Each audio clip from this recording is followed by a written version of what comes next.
بسم اللہ الرحمن الرحیم۔ السلام علیکم ورحمۃ اللہ وبرکاتہ۔ ناظرین گرامی، سفر پر جانے والے کے لیے دعا۔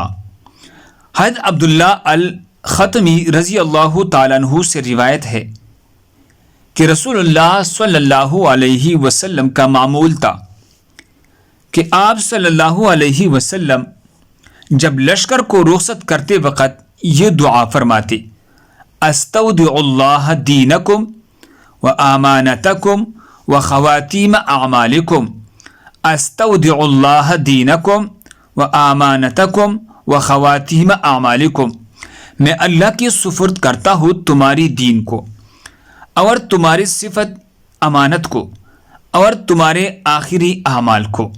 سنن ابی داؤد۔ اللہ ہم سب کو اس پر عمل کرنے کی توفیق عطا فرمائے۔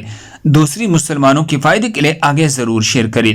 اسی طرح مزید خوبصورت وظائف اور دعاؤں کے لیے ہمارے چینل کو سبسکرائب کریں۔ اللہ آپ کو جزائے خیر دے۔ جزاکم اللہ۔